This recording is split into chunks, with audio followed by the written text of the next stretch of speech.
Matiari report अजीज गुल Khyber chairman जिला council Matiari Makhdoom अमन ज़मान साईं जिन मटियारी जिले में अमन अमान की सूरत हाल ख़राब हो जाने सबब अवाम पारा कयल शिकायत जो नोटिस बटन दे SSP मटियारी सैयद असगर शाह साहब के जिले कौंसल मटियारी पंहिंजे ऑफिस में अहम मुलाकात अमन अमान की सूरत हाल दी तफसीली गाल बोल कंदे जिला चेयरमैन मखदूम अमन ज़मान साईं जिन जो वधिक चवण हो जिले मटियारी की अवाम के मुकम्मल अमन अमान की सूरत हाल बहाल हुजण घुर्जे।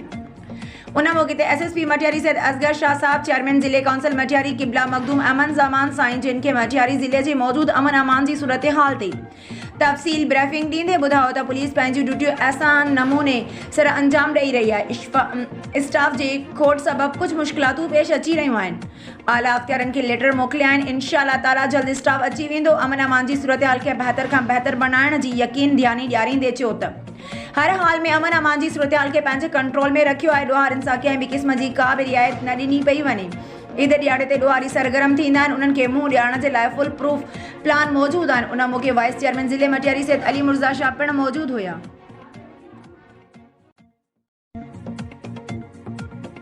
दादू रिपोर्ट मुख्तार अली सुमरो GDA अगवाणन सरदार आशिक अली ज़हूर फारूक अहमद मलिक ऐं ॿियनि दादू प्रेस क्लब में हंगामे प्रेस कॉन्फ्रेंस कंदे चयो त आम इलेक्शन के दौरान GDA जे अगवाणन भरपूर नमूने PPA जे उम्मीदवारनि खे शिकस्त ॾिनी पर अफ़सोस असांजे उम्मीदवारनि खे हथ सां हाराए वियो। पर इलेक्शन खां पोइ हाणे पीपल्स पार्टी की हुकूमत इंतकामी कार्रवाइनि ते लही आई आहे।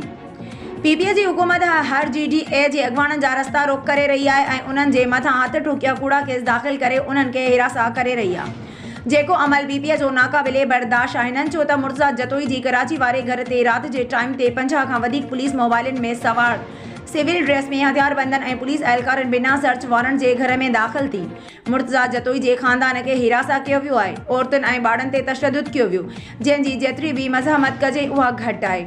हिननि चयो त PPA जूं अहिड़ियूं हथ ठोकियूं कार्रवायूं ऐं कूड़ा केस असांखे झुकाए नथा सघनि। GDA अगवाणनि पीर पगारो खां मुतालबो कयो त ईद खां पोइ सिंध में एहतजाज जी काल ॾियो त दमादम मस्त कलंदर थिए।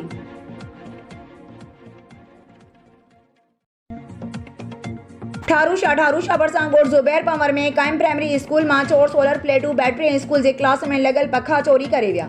चोरी वाक़े खिलाफ स्कूल के हेडमास्टर ऐं ॻोठाणनि जो एहतजाज। फौरी तौर चोरी थियल सामान वापस कराइण जो मुतालबो।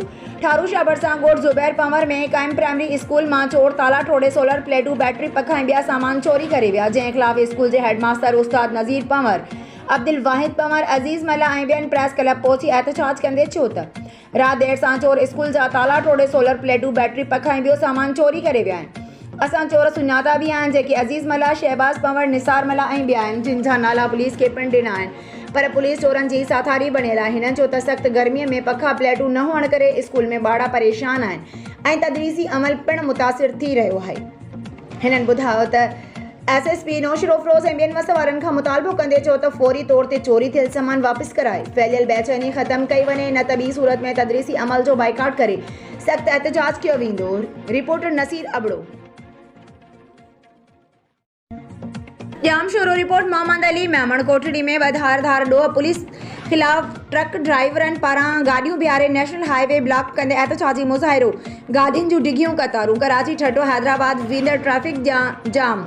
कोटड़ी के चांवर गोदाम लग कराची खां कोटड़ी ईंदड़ केमिकल के ड्रमन सां भरियल हलंदड़ मां अणॼातल चोर 2 केमिकल जा ड्रम चोरी करे फरार थी विया। चोरी कयल केमिकल की मालियत 10 लाख के लगभग ॿुधाई पई वञे जॾहिं त वाक़े बाद ट्रक ड्राइवरनि पारां चांवर गोदाम लग नेशनल हाईवे ब्लॉक कंदे एहतजाजी मुज़ाहिरो कियो। मुज़ाहिरे सबब कराची हैदराबाद ठट्टो वेंदड़ ट्रैफिक मुतासिर गाॾियुनि जी डिघियूं कतारूं। मुज़ाहिरीन पारां पुलिस खिलाफ सख़्त नारेबाज़ी।